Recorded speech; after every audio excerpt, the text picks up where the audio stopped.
For years, I used to wait outside his office, glass walls, polished floors, and the hum of New York far below.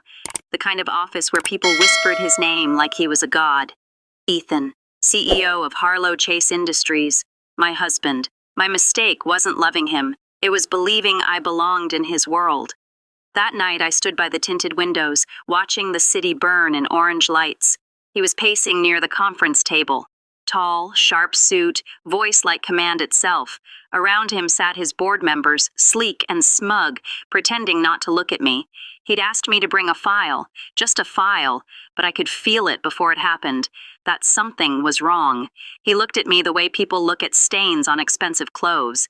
"Sweetheart, this is business. Leave it to the professionals." The room laughed. Polite, corporate laughter. Except it wasn't polite at all. They laughed at me, his wife. I felt my cheeks burn as I stood there, file in hand. Ethan turned back to the board, pretending like I wasn't even human. "She doesn't understand the numbers, but she tries. Don't you, honey?" The silence after that line felt longer than any moment of my marriage. I walked out before the tears fell. In the elevator, I caught my reflection, mascara smudged, lips trembling. I wanted to scream, to hit the glass walls, to make someone see me, but all I could do was breathe. When the elevator doors opened, I stepped into the marble lobby, cold, bright, indifferent. The receptionist smiled awkwardly. She'd heard everything. They all had. And I realized then I wasn't his partner. I was his prop. That night, I didn't go home. I drove through the city until I reached the East River, parked, and just watched the skyline. Each building was like a trophy of his success and of my silence. That's when the anger began to crawl under my skin. The kind of anger that doesn't scream, it plans. Because when a man like Ethan humiliates you in front of his kingdom, you don't cry. You study the cracks in his crown. Days turned into weeks. He thought I'd forgiven him, that I was still the quiet wife who decorated charity galas and smiled at camera flashes, but I wasn't. Every time he poured another glass of whiskey, every late-night call he ignored me for, every whispered lie that smelled of perfume and hotel sheets, I took notes, quietly, patiently, until I had enough to bury him. Then one morning his assistant slipped up. A simple mistake, but one that changed everything. She handed me the wrong folder. And inside wasn't business data. It was a string of transactions, private accounts, shell companies, and names I recognized from his secret meetings. It wasn't just cheating, it was fraud.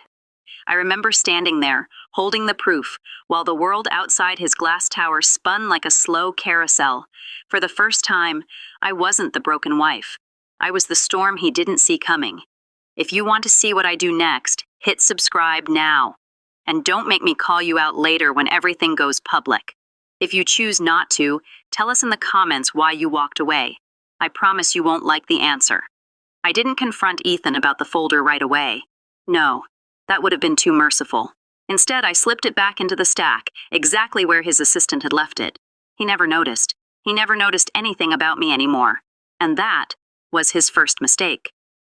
Over the next few days, I watched him. Really watched him. The way he smiled when his phone lit up at midnight. The hushed phone calls that ended with, "Don't worry, she won't find out." The smirk he wore when he thought I was still asleep. He believed he was untouchable. A CEO in a glass tower protected by money, lawyers, and arrogance. But even glass can shatter, if you know where to tap. I started small. I'd show up at his office unexpectedly, smiling, carrying lunch like the forgiving wife who still cared. He'd tense, flash that fake grin, and introduce me to his colleagues like a loyal accessory. "Gentlemen, my wife decided to grace us with her presence." But behind my smile, I was studying them. His board members, his CFO, his executive assistant. I learned who feared him and who hated him. There are always cracks, even in the prettiest walls. One evening, I accidentally spilled coffee on his desk. While he barked orders at someone on the phone, I slid my phone across the paperwork, capturing quick photos of the confidential sheets that lay scattered. Names, bank routes, offshore accounts, more proof. My hands didn't tremble, not this time. The humiliation he gave me had burned out my shame. Now, all I felt was focus. It's funny how deception can feel like empowerment when you've been powerless for too long. Every lie I told him, every gentle smile, every "I understand" felt like reclaiming pieces of myself he'd taken. Ethan thought my silence meant surrender, but silence can be strategy. Weeks passed. By day, I played the part of his loving wife, hosting luncheons, attending charity events, keeping up appearances. By night, I sat in our penthouse study, piecing together the story his numbers told. And what a story it was. Money laundering, falsified tax reports, kickbacks hidden under fake charities, the same charities I had been hosting dinners for. He used my face, my name, to clean his mess. And that's when the rage came back. Not as fire, but as ice. The next step wasn't about revenge. It was about strategy. I reached out to someone I hadn't spoken to in years, Daniel, my old college friend. He worked for a private equity firm that used to invest in Harlow Chase before Ethan pushed them out. We met at a quiet bar downtown. No makeup, no pretense, just me, the real me, stripped of luxury and illusion. "Daniel, I think my husband's company is hiding something illegal." He looked at me, disbelief first, then realization. "You're serious?" "Serious enough to bring it down." I showed him the photos, the transactions, the fake charities. He didn't speak for a while. Then he leaned closer, voice low. "If this gets out, he's finished." "That's the idea." He hesitated. "And you?" I smiled, small, sharp. "I'm already finished. I'm just rewriting the ending." Over the next few days, Daniel connected me to a journalist, someone discreet, someone hungry for a scandal like this. We started collecting everything: emails, contracts, paper trails Ethan thought he'd erased. The web grew thicker, and so did my calm. Because now, I had something stronger than anger. I had control. But Ethan's arrogance didn't stop. He was planning a press event, a grand announcement about his new expansion deal in Singapore. He'd invited everyone: investors, media, politicians, the perfect stage. And I realized that was where it would end, in the same glass office where it began. The night before the event, he came home late, drunk, loud, triumphant. "Tomorrow's the big day, sweetheart. I'll make you proud." I smiled at him across the kitchen counter, the city lights glittering behind him like false stars. "Oh, I already am." He laughed, unaware of what I had in motion. The leaks, the press, the whispers already spreading in the boardroom corridors. By the time the cameras flashed tomorrow, his empire would already be crumbling. If you want to keep watching every moment unfold, subscribe now. Don't pretend you'll come back later. People always say that, then miss the truth. If you won't subscribe, type Y in the comments and prove me wrong. The morning of the event felt colder than it should have. Even with sunlight spilling over the skyline, I felt that strange chill, the kind that warns you something irreversible is about to happen. I stood in front of the mirror, fastening the diamond necklace Ethan had given me for our 5th anniversary. It used to symbolize love. Now it felt like a collar. And tonight, I'd finally remove it. The car ride to his corporate headquarters was quiet. Ethan hummed along to some old Sinatra track, grinning at his reflection in the tinted glass. "You'll see, sweetheart, this is the biggest day of my career." He had no idea it was also the last. When we arrived, the entire building seemed to glitter. Red carpets, photographers, champagne, all for him. He loved theatrics, and he'd made this event his coronation. Inside, the grand hall was filled with investors, partners, and reporters. The air smelled of power and perfume. That same perfume I'd found on his clothes months ago. And then I saw her, the woman from his late-night calls. Samantha, his VP of marketing, young, ambitious, always too close to him during board meetings. She stood there in a backless gown, whispering into his ear as the cameras flashed. It shouldn't have hurt anymore, but it did. I forced my lips into a smile and moved toward them. The room fell silent for a moment. Even the clinking glasses paused. "Ethan, you forgot to introduce me to your colleague." He froze, that perfect CEO smile faltering for just a heartbeat before returning. "Sweetheart, you've met Samantha before." "Not in this context." The speeches began. Ethan stood on the stage, glowing in the spotlight. His voice boomed through the speakers, Smooth, confident, rehearsed. Tonight, we announce the expansion that will redefine the future of Harlow Chase. Applause, flashbulbs, the perfect performance.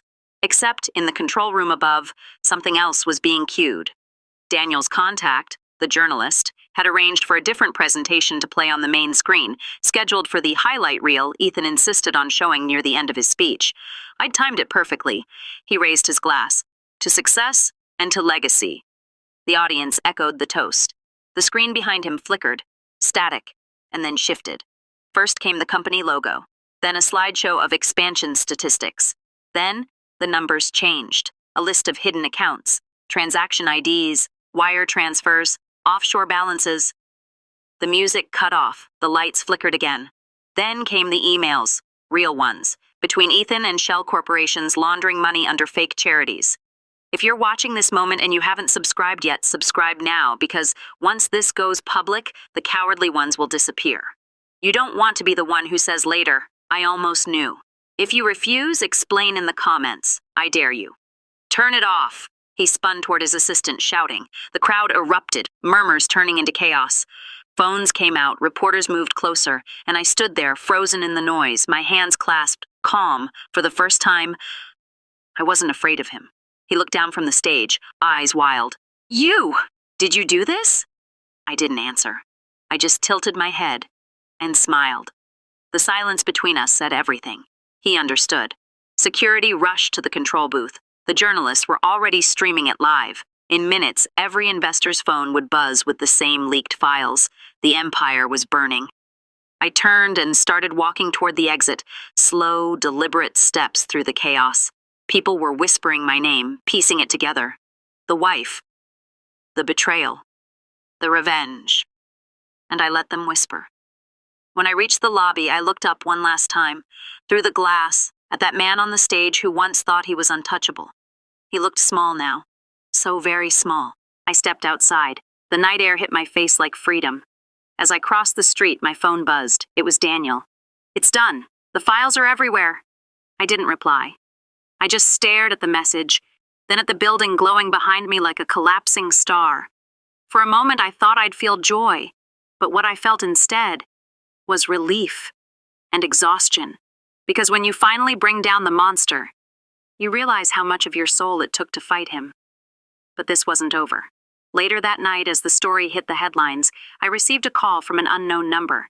You don't know me, but I represent one of Ethan's silent partners. My heart stopped. You've made a very powerful man very nervous. The line went dead. And suddenly, I realized Ethan wasn't the only one with something to hide. If you're still here and you care about seeing justice done right, subscribe now, because turning away now is how the powerful win. If you won't subscribe, type in the comments why you're choosing silence over truth. It was late, past midnight. Ethan was supposed to be in Boston for a client presentation. I'd gone to bed early, but I couldn't sleep. Something felt wrong. That hollow intuition that sits between your ribs and won't let go. So I got up, poured a glass of wine, sat by the window overlooking the city. The Bella Vista Tower shimmered in the distance, that same place where our perfect anniversary had crumbled months ago. The city never slept, but my marriage had been in a coma for years. And then, my phone buzzed. A message from an unknown number. If you want the truth, go to the Glass House, now. My breath caught. The Glass House, Ethan's architectural studio downtown, a place he said only he had the keys to. I threw on my coat and left without thinking. The rain soaked me through as I hailed a cab, my mind spinning. Every red light felt like a countdown. Every block closer tightened my throat. When I arrived, the building loomed like a black monolith. Sleek, modern, silent. I hesitated at the door, but it was unlocked. Inside, the air was heavy with perfume. Not mine. And there they were, Ethan and Claire, bent over his desk, her laughter breaking the quiet like a blade. He didn't even see me at first. He was too busy whispering promises into her ear, the same words he'd once whispered to me. I didn't scream. I didn't cry. I just watched, long enough for the truth to burn itself into me permanently. Then he turned, and the color drained from his face. It's not what it looks like, he stammered. but I didn't answer. I simply lifted my phone, camera on, and snapped a photo. The click echoed like a gunshot. His jaw clenched. Claire froze, and I smiled. "You're right," I said softly. "It's worse." I walked out before either of them could move. That night, something inside me died, but something else was born. Not rage, not despair, something colder, sharper, purpose. For years, I'd built Ethan's world, his brand, his empire, his reputation. Now I would dismantle it, brick by brick.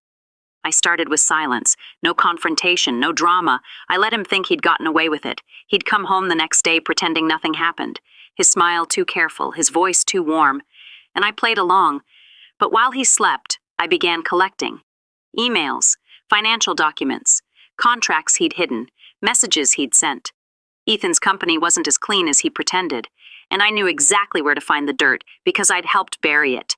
Every night after he fell asleep, I sat in my study building my case, screenshots, bank transfers, whispered phone calls to people he thought he'd destroyed.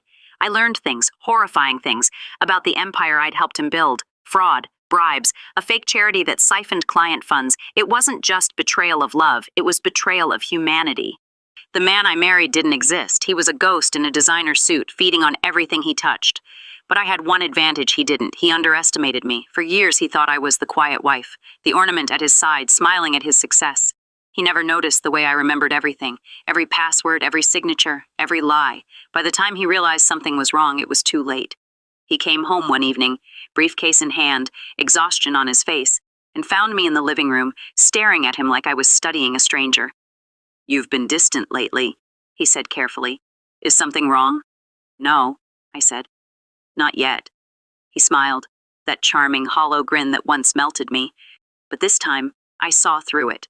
As he disappeared into the shower, I looked at the clock. Midnight, exactly 1 week since the glass house. The next phase would begin tomorrow, and when it did, Ethan wouldn't just lose his company, he'd lose his name. Revenge isn't fire, it's ice. Cold, controlled, precise. That's what I learned in the days after the glass house. I stopped feeling, stopped reacting.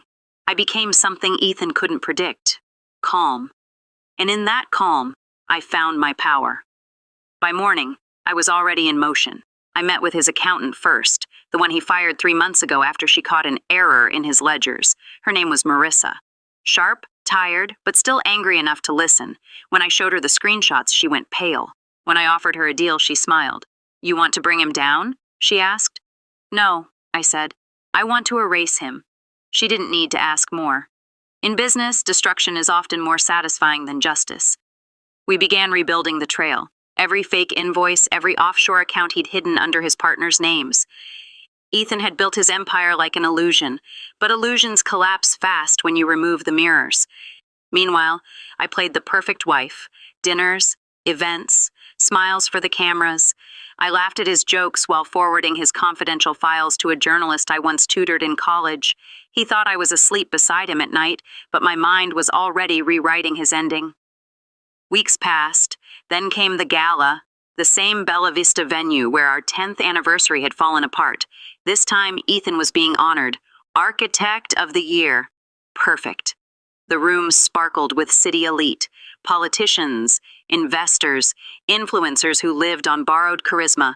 And there he was, Ethan, in his black tux, radiant under the chandelier's light, shaking hands like a man untouchable. I watched from the crowd, invisible among the diamonds and champagne. He was everything he'd ever wanted to be, admired, envied, adored, and it was all about to vanish. I waited until his speech began, until the cameras were rolling, until his voice filled the hall. Smooth, charming, rehearsed. "Success," he said, "isn't just about what we build, but what we inspire in others." My hand tightened around my phone. One press. That's all it would take. The journalist's message came through. "Are you sure you want me to publish now?" I looked at Ethan, at the man who had stolen everything sacred and turned it into a performance, and I smiled. "Now," I replied. Phones started buzzing. 1, 2, then dozens. Screens lighting up across the room. The ripple moved fast, faster than fire through dry grass. Confusion first, then gasps. And then, whispers turning into shouts. The scandal broke live. The journalist had published everything: offshore accounts, fraud allegations, embezzlement, even the photos from the glass house. The headline: Architect of the Year built his empire on lies. I watched the color drain from Ethan's face in real time. He froze mid-sentence. His words cracked. The applause turned into murmurs, then into a storm of flashes and questions. Mr. Hayes, is it true you diverted funds? Ethan, care to comment on your affair with your assistant? How long have you been lying to investors? He stumbled, tried to speak, but the crowd had already turned. I stood still, unmoving, calm, as security escorted him off the stage. The room erupted in noise, and in that noise, I felt nothing. Not joy, not triumph, just peace. That night, as the rain returned, I stood by the Bella Vista window again, watching the city lights blur through the glass. Somewhere below, cameras followed him out of the hotel. His empire burned online in real time. I poured myself a glass of champagne, the same vintage from our anniversary. This time it tasted better, but destruction has an echo, and as I watched him crumble, I realized this wasn't the end. No. Ethan was about to learn what it truly meant to lose everything. His company would go next. Then his name, then the one thing he never thought I'd take, his future. When you destroy a man like Ethan, you expect chaos, you expect shouting, denial, the dramatic fall from grace. But what I didn't expect was silence. For days, the world around him simply stopped responding. His board froze all operations. His employees stopped showing up. His name was scrubbed from every building plaque that once bore it. He didn't even fight. He just disappeared into the quiet, like smoke that finally realized it couldn't rise forever. I watched the destruction unfold from a distance. News anchors dissected every transaction, every secret payment, every affair. They called him the man who built a skyscraper on sand. Sponsors dropped him. Partners cut ties. His mansion went on the market within a week. By the second week, his company filed for bankruptcy. By the third, the world forgot his name. But I hadn't, because I wasn't done. Some people believe revenge ends when the enemy falls. I believe the real satisfaction begins when they look up from the ashes and see you standing above them. So I reached out, not to gloat, not to taunt, but to give him exactly what he'd given me, a stage. I sent him a message, no threats, no anger, just one sentence. Meet me at the office, midnight. He came.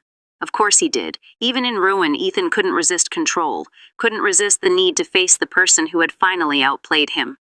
The office was empty now, dark glass walls, power off, city lights flickering through like ghost reflections.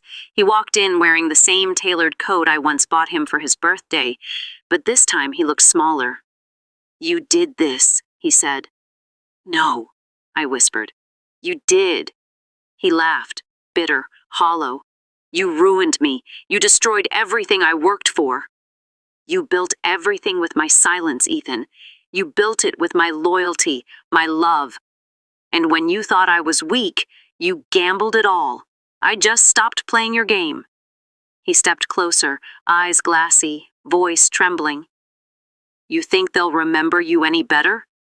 You think destroying me will make you whole? No, I said, but it'll make me free. He reached for my arm, desperate, unsteady, but I stepped back. Behind me, the elevator doors opened. A man stepped out, one of the federal agents I'd tipped off weeks ago.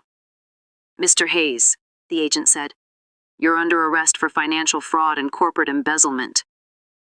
Ethan's face went pale, not from surprise, but from realization. He turned toward me one last time. You planned this. From the moment you humiliated me in this office.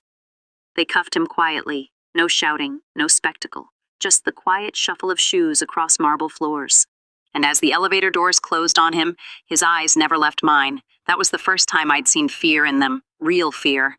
I walked back to the glass wall, the same one where his empire once gleamed below us. Now, it was just city lights reflecting on empty glass. His desk sat abandoned, files scattered like ruins of a forgotten monument. It was over. Or, it should have been. That night, I couldn't sleep. Revenge gives you adrenaline, not peace. I thought destroying him would close the wound, but the truth is I could still feel his fingerprints on my skin. the ghost of his voice echoing in my head. Weeks passed, lawyers called, headlines faded, people moved on, and I stayed behind. I'd spent so long plotting his downfall that I'd forgotten who I was before it all.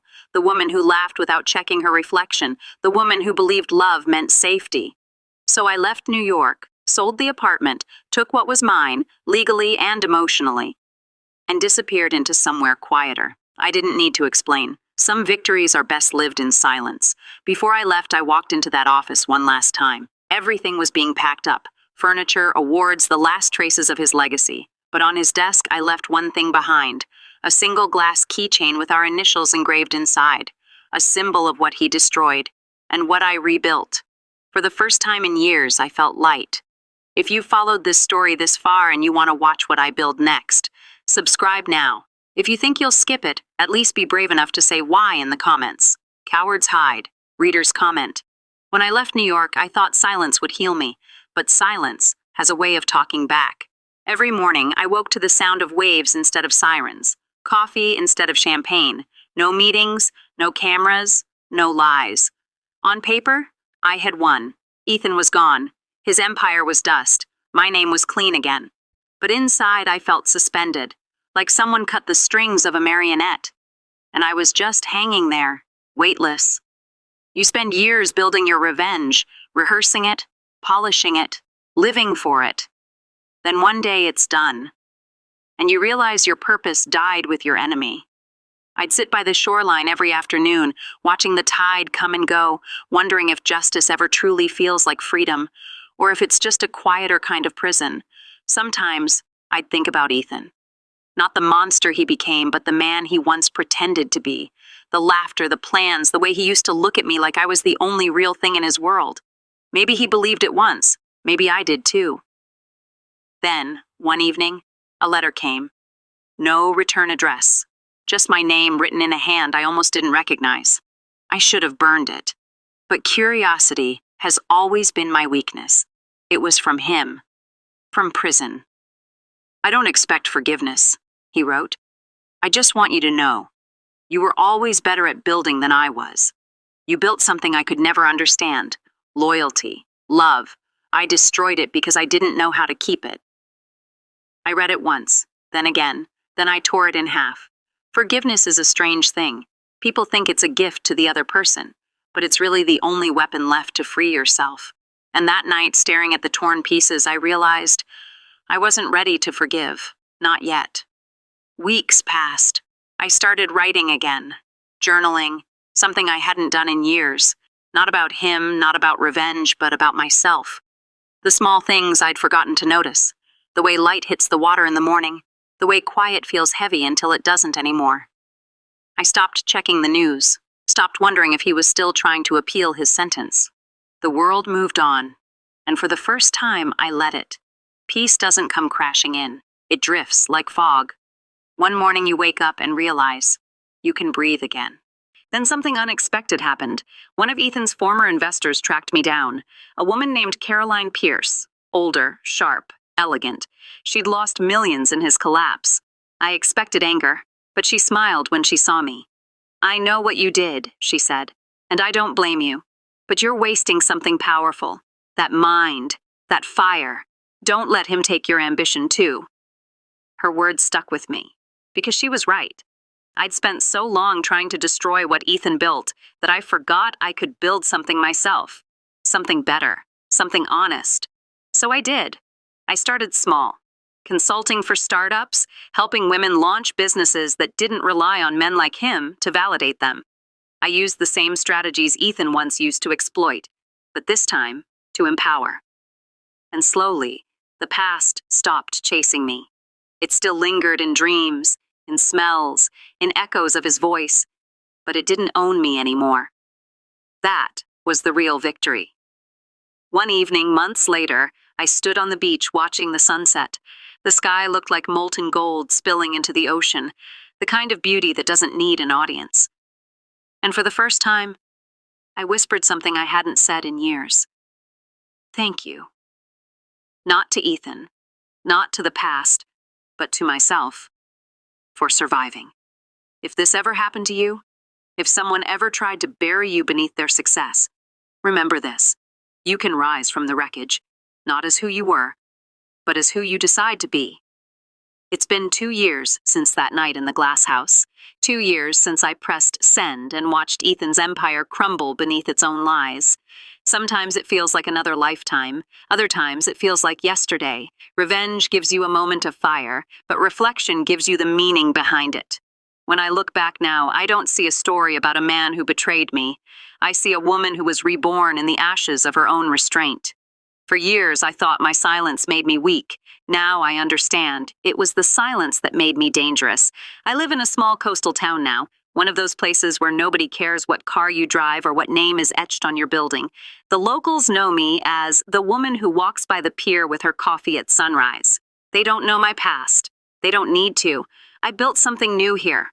A company, not an empire. We fund projects led by women who've been silenced, underestimated, or left behind. We teach them how to build something sustainable, ethical, and theirs.